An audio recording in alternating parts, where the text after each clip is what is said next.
Miami Dolphins. And judging by the way they've been playing this season, it's pretty obvious that they're tanking. But only a few years ago, back in 2016, they were legit AFC playoff contenders. So what happened? So here's a video on the downfall of the Miami Dolphins. Now the story begins in the 2016-17 season. It's the beginning of 2016 and the Dolphins are ready for a new era in South Florida. They had a new head coach in Adam Gase and were ready for a fresh start in South Beach. It didn't start out that way though. They started off 0-2 after close losses to the Seahawks and Patriots, and ultimately went on to have a 1-4 start after the first 5 games. But then all of a sudden, the Dolphins turned it around, which they ended up winning the next 6 games, with QB Ryan Tannehill putting up superstar numbers, as well as Jarvis Landry emerging as one of the best wide receivers in the league.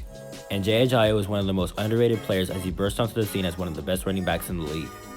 In week 14 though, Ryan Tannehill went down with an injury and was out for the rest of the season.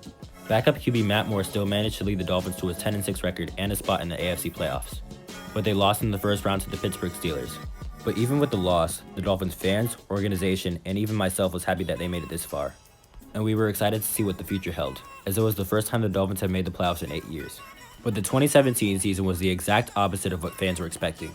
Less than a week before the preseason began, Ryan Tannehill injured his knee during a practice and needed surgery and would be out for the whole entire season.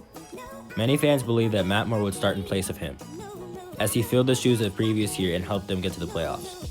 But 3 days later, the Dolphins called up Jake Hullard and offered him $10 million to come and start for them. The Dolphins struggled all throughout the year, and star running back Jay Ajayi and head coach Adam Gase weren't getting along, and at the trade deadline, the Dolphins traded him to the Eagles. The year ended with a 6-10 record and missing the playoffs. To make matters worse, Jarvis Landry was also not getting along with Gase, and at the beginning of the offseason, Landry was traded to the Cleveland Browns. The Dolphins made some key moves though, signing receivers Danny Amendola and Albert Wilson, and drafted Minkah Fitzpatrick out of Alabama. Even with all those signings though, the Dolphins were still expected to have a mediocre season.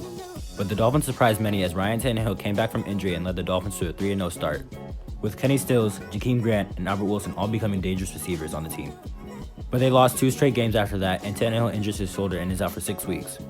Osweiler only leads them to 2 wins, and once Tannehill returns, he leads them back into the playoff race, with a huge win against the Buffalo Bills putting them back at 500 and in the playoff hunt, and puts them back over 500 with a huge play, which is arguably the best play in Dolphins history.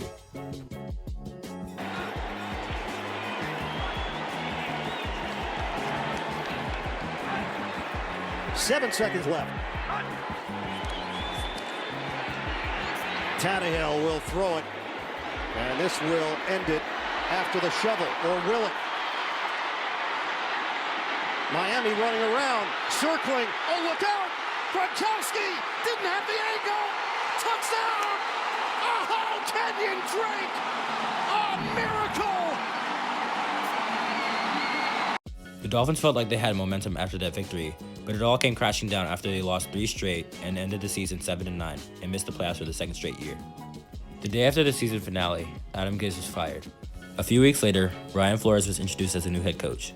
At the beginning of the offseason, Ryan Tannehill was traded to the Titans, and the Dolphins had traded away key assets like Kenny Stills, Larry Tunsil, Kiko Alonso, Minkah Fitzpatrick, and let Cameron Wake walk to the Titans.